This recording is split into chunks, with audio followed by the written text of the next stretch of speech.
یہ بات یاد رکھنی ضروری ہے کہ حضور اقدس نبی کریم سرور دو عالم صلی اللہ علیہ وسلم سے پہلے جتنے انبیاء کرام علیہم السلام تشریف لائے، ان سب کا تقریباً معاملہ یہ تھا کہ وہ کسی خاص قوم کے لیے، کسی خاص قبیلے کے لیے بھیجے گئے تھے، اور ان کی رسالت کا دائرہ کار کسی خاص زمانے کی حد تک محدود تھا۔ لہذا ان پر جو کتابیں یا صحیفے نازل ہوئے وہ خود انہی کے عہد مبارک کے لیے تھے، اور اس کے بعد ان کی احکام دوسری امتوں پر نافذ العمل نہیں رہنے تھے۔ اس لیے اللہ تبارک و تعالیٰ نے ان کتابوں کی یا صحیفوں کی مکمل حفاظت کا کوئی خدائی انتظام نہیں فرمایا۔ چنانچہ وہ کتابیں جس طرح نازل ہوئی تھیں، یہ نہیں کہا جا سکتا کہ وہ بعین ہی اسی شکل میں محفوظ ہیں یا محفوظ رہیں گی۔ ان میں بہت سی تحریفات ہوتی رہی ہیں، بہت سی تبدیلیاں ہوتی رہی ہیں، تغیرات آتے رہے ہیں، اور اب ہم نہیں کہہ سکتے کہ جو چیز آج تورات کے نام سے ہمارے سامنے پیش کی جاتی ہے یا زبور کے نام سے پیش کی جاتی ہے یا انجیل کے نام سے پیش کی جاتی ہے، وہ لفظ بلفظ بعین ہی وہی کتابیں ہیں جو ان حضرات انبیاء کرام علیہم السلام کے اوپر نازل ہوئی تھیں۔ لیکن حضور اقدس نبی کریم خاتم النبیین صلی اللہ علیہ وسلم کو اللہ تبارک و تعالی نے کسی ایک قوم، کسی ایک قبیلے، کسی ایک زمانے کے لیے رسول نہیں بنایا، بلکہ آپ چونکہ تمام انبیاء کرام کے بعد سب سے آخر میں تشریف لائے، تو آپ کی رسالت کا دائرہ پوری دنیا کے لیے اور آنے والے تمام زمانوں کے لیے ہے۔ قیامت تک جتنے انسان آنے ہیں، جتنی قرنیں آنی ہیں، جتنے زمانے آنے ہیں، وہ سارے کے سارے نبی کریم سرور دو عالم صلی اللہ علیہ وسلم کی رسالت کے ماتحت ہیں۔ چنانچہ اس بات کو صاف صاف قرآن کریم نے بیان فرمایا ہے کہ وَمَا أَرْسَلْنَاكَ إِلَّا كَافَّةً لِلنَّاسِ بَشِيرًا وَنَذِيرًا، ہم نے آپ کو تمام انسانوں کے لیے بشیر اور نذیر یعنی خوشخبری سنانے والا یا آگاہ کرنے والا بنا کر بھیجا ہے۔ تو یہ آپ کی رسالت چونکہ عام تھی تمام خطوں کے لیے اور تمام زمانوں کے لیے، اسے اللہ تبارک و تعالی نے آپ کو کتاب بھی وہ عطا فرمائی جو قیامت تک اپنی اصل شکل و صورت میں اس طرح باقی رہے گی کہ اس میں کسی بھی لفظ کی ادنا تبدیلی کا کوئی امکان نہیں۔ قرآن کریم نے اس لیے صاف صاف فرما دیا کہ انا نحن نزلنا الذکر وانا لہ لحافظون، کہ ہم نے ہی یہ قرآن اتارا ہے اور ہم ہی اس کی حفاظت کریں گے۔ اب اللہ تعالیٰ نے اس کی حفاظت کا ذمہ لیا تو اس کو مختلف طریقوں سے اللہ تبارک و تعالیٰ نے اس کا انتظام فرمایا۔ ایک تو میں نے عرض کیا کہ تحریری شکل میں جو کچھ کارروائیاں کی گئیں ان کی ابتدا نبی کریم صلی اللہ علیہ وسلم کے عہد مبارک سے ہوئی۔ صدیق اکبر کے زمانے میں ایک مکمل نسخہ تیار ہوا، حضرت عثمان نے 7 نسخے اس کے ساری دنیا میں بھیجے، لیکن جیسا میں نے پہلے عرض کیا کہ اصل حفاظت لوگوں کے حافظوں کے ذریعے اس طرح کی جا رہی تھی کہ بے شمار حفاظ حضور اقدس صلی اللہ علیہ وسلم کے عہد مبارک میں بھی اور پھر خلفائے راشدین کے زمانے میں بھی موجود رہے، اور یہ مسلمانوں کا ایک بہت محترم علم ہو گیا کہ وہ اپنے بچوں کو قرآن کریم حفظ کرائیں۔ چنانچہ کوئی زمانہ ایسا خالی نہیں رہا جس میں قرآن کریم کو یاد رکھنے والے لاکھوں کی تعداد میں موجود نہ ہوں، اور الحمدللہ یہ بات پورے دعوے کے ساتھ کہی جا سکتی ہے کہ اگر بالفرض خدا نہ خواستہ دشمنان اسلام قرآن کریم کے لکھے ہوئے نسخے تمام کے تمام بالفرض جلانے یا ختم کرنے پر قادر ہو جائیں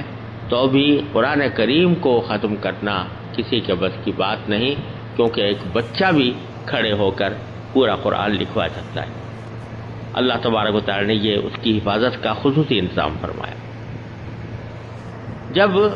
قرآن کریم کے نسخے لوگوں کے پاس پہنچے اور قرآن کریم اپنی تحریری شکل میں لوگوں کے گھروں میں محفوظ ہوا، تو جو لوگ حافظ نہیں تھے ان کا معمول یہ تھا کہ وہ قرآن کریم کو دیکھ کر تلاوت کیا کرتے تھے، کیونکہ قرآن کریم کو جس طرح سمجھنا اور اس پر عمل کرنا ضروری ہے، اسی طرح اس کے الفاظ کی تلاوت بھی بذات خود ایک عبادت ہے۔ اور حدیث میں نبی کریم سرور دو عالم صلی اللہ علیہ وسلم سے یہ ارشاد مروی ہے کہ آپ نے فرمایا کہ جو کوئی قرآن کریم کی تلاوت کرے تو ہر حرف، ایک حرف کی تلاوت پر 10 نیکیاں اس کے نامہ اعمال میں لکھی جاتی ہیں۔ لہذا صحابہ کرام ہی کے دور سے مسلمانوں میں یہ معمول چلا آتا رہا ہے کہ مسلمان صبح کو کسی اور کام میں لگنے سے پہلے قرآن کریم کی کچھ تلاوت کرتے تھے۔ تلاوت کی یہ مقدار شروع میں صحابہ و تابعین کے زمانے میں اتنی زیادہ ہوتی تھی کہ ان حضرات نے تقریباً قرآن کریم کو 7 حصوں میں تقسیم کر کے یہ پروگرام بنایا تھا، اور یہ بلکہ معمول بنایا تھا کہ وہ ہر ہفتے ایک قرآن کریم کی تلاوت مکمل کر لیں۔ چنانچہ اس لحاظ سے انہوں نے قرآن کریم کو 7 حصوں میں تقسیم کیا، ان میں سے ہر حصہ ایک حزب یا ایک منزل کہلاتا ہے۔ آپ حضرات اگر ہمارے قرآن کریم کے چھپے ہوئے نسخوں کو دیکھیں تو جگہ جگہ اس میں حزب لکھا ہوا نظر آئے گا، اور یہ 7 حزب ہے۔ مثلا پہلا حزب جو ہے وہ سورہ بقرہ سے شروع ہوتا ہے، الف لام میم سے شروع ہوتا ہے، اور سورہ انعام پر جا کر ختم ہوتا ہے۔ تو یہ ایک حزب ہے، یعنی 7 تقریباً پارے ہیں، یا 6 یا 7 پارے ہیں، اور اس طرح 7 احزاب یعنی 7 حزب پڑھ لینے سے ہر روز اگر ایک حزب پڑھا جائے تو ایک ہفتے میں قرآن کریم ختم ہو جاتا تھا۔ اس لیے ان کو احزاب یا منزلوں کی شکل میں تعبیر کیا گیا، اور قرآن کریم کے مختلف نسخوں میں یہ اسی طرح لکھا ہوا بھی موجود ہے۔ ایک اور تقسیم قرآن کریم کی اس طرح ہوئی کہ اس کو 30 حصوں میں تقسیم کیا گیا، اور ہر حصے کو ایک جز یا ایک پارہ کہا جاتا ہے۔ یہ کام کس زمانے میں ہوا اس کی کوئی قابل اعتماد شہادت ہمارے پاس موجود نہیں ہے، لیکن شروع سے یہ 30 پارے چلے آتے ہیں۔ لوگوں کا خیال ہے کہ شاید جب حضرت عثمان رضی اللہ تعالیٰ عنہ نے قرآن کریم کے نسخے تیار کرا کر مختلف جگہوں پر بھیجے تو شاید انہوں نے تحریر کی سہولت کے لیے اس کو 30 حصوں میں تقسیم کر دیا ہو، اور ہر پارہ ایک جز قرار پایا ہو۔ شاید اس وقت سے یہ 30 پارے چلے آتے ہوں، لیکن کوئی بہت زیادہ مستند اور قابل اعتماد شہادت یہ نہیں ہے کہ یہ کب سے ہوا۔ یہ بات یاد رکھنی چاہیے کہ یہ پارے جو ہیں یہ کسی مضمون کے حساب سے نہیں بنائے گئے، بلکہ بعض اوقات ایسا ہوتا ہے کہ انتہائی ادھوری بات پر پارہ ختم ہو جاتا ہے اور نیا پارہ شروع ہو جاتا ہے۔ ایک بات کا ایک حصہ پچھلے پارے میں ہے اور دوسرا حصہ دوسرے پارے میں ہے، جیسے کہ مثلا سبحان الذی اسریٰ والا پارہ جو ہے وہ حضرت موسیٰ اور حضرت خضر علیہ السلام کے واقعے کے سلسلے میں ایک واقعہ بیان کیا گیا ہے،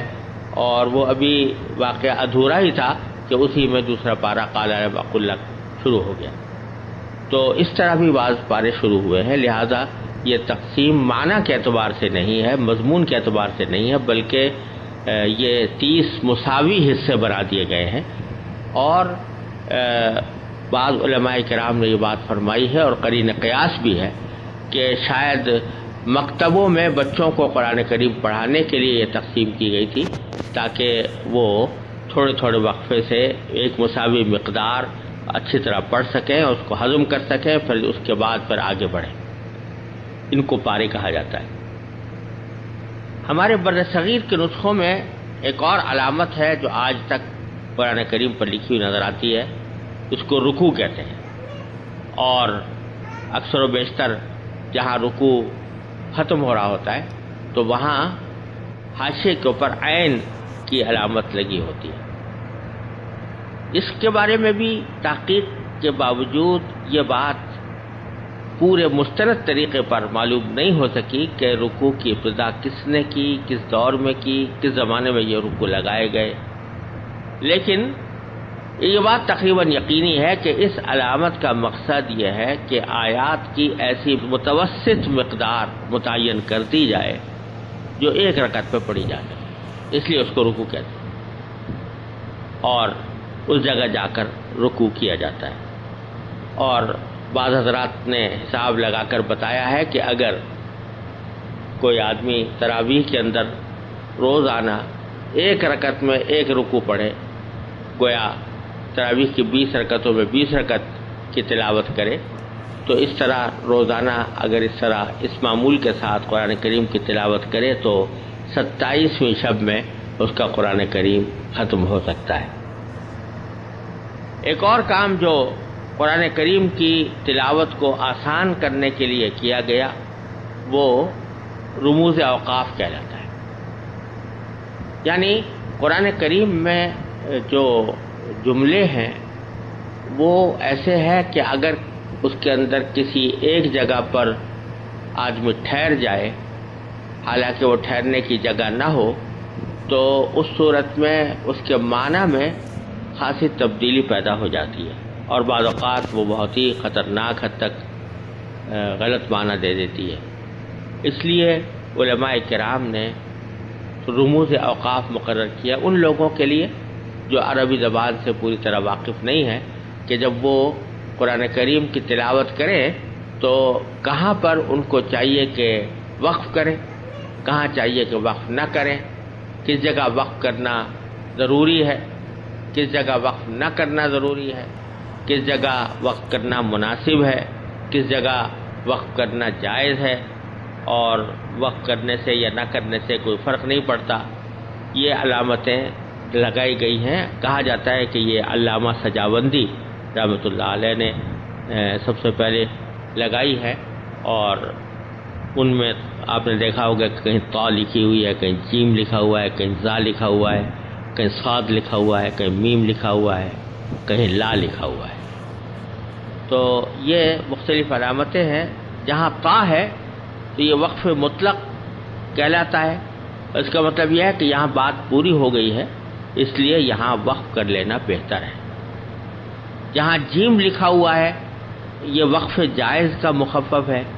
اس کا مطلب یہ ہے کہ یہاں وقف کرنا جائز ہے، یعنی اگر نہ کریں تو بھی درست ہے، اور اگر کر لیں تو بھی جائز ہے۔ جہاں زا لکھا ہوا ہے یہ وقف مجوز کا مخفف ہے، جس کا مطلب یہ ہے کہ وقف کرنا درست تو ہے لیکن بہتر یہ ہے کہ وقف نہ کیا جائے۔ مطلب یہ ہے کہ وقف کرنا اگر کوئی کرے تو معنی میں کوئی خاص تبدیلی واقع نہیں ہوگی، لیکن جو کلام کی سلاست کے لحاظ سے بہتر یہ ہے کہ وقف نہ کیا جائے۔ جہاں صاد لکھا ہے تو یہ وقف مرخص کا مخفف ہے، اور اس کا مطلب یہ ہے کہ اس جگہ بات تو پوری نہیں ہوئی لیکن جملہ چونکہ لمبا ہو گیا ہے، اس لیے سانس لینے کی خاطر دوسرے مقامات کے بجائے یہاں وقف کرنا چاہیے۔ کہیں میم لکھا ہوتا ہے تو یہ وقف لازم کا مخفف ہے، اس کا مطلب یہ ہے کہ اگر یہاں وقف نہ کیا جائے تو آیت کے معنی میں بڑی فحش غلطی کا امکان ہے، لہذا یہاں وقف کرنا زیادہ بہتر ہے۔ بعض حضرات اسے وقف واجب بھی کہتے ہیں، لیکن اس سے مراد یہ نہیں ہے کہ اس کے وقف نہ کرنے سے گناہ ہوگا، بلکہ مقصد صرف یہ ہے کہ تمام اوقاف میں اس جگہ وقف کرنا سب سے زیادہ بہتر ہے، کیونکہ وقف نہ کرنے سے معنی میں غلطی پیدا ہونے کا امکان ہے۔ بعض جگہ لا لکھا ہوتا ہے، یہ لا تقف کا مخفف ہے. اس کا مطلب یہ ہے کہ یہاں نہ ٹھہرو. لیکن اس کا منصب یہ نہیں ہے کہ اگر یہاں وقف کر دیا جائے تو کوئی گناہ ہو جائے گا یا یہاں وقف کرنا ناجائز ہے، بلکہ بہت سے مقامات ایسے ہیں جہاں وقف کرنے میں کوئی حرج نہیں اور اس کے بعد والے لفظ سے ابتدا کرنا بھی جائز ہے. لہذا اس کا صحیح مطلب یہ ہے کہ یہاں وقف کیا جائے تو بہتر ہے کہ اسے دوبارہ لوٹا کر پڑھا جائے، اگلے لفظ سے ابتدا کرنا اچھا نہیں. بعض جگہ میم اور عین لکھا ہوتا ہے مع، یہ معانقے کا مخفف ہے اور یہ علامت اس جگہ لکھی جاتی ہے جہاں ایک ہی آیت کے دو مطلب ہو سکتے ہوں. ایک مطلب کے مطابق وقف ایک جگہ ہوگا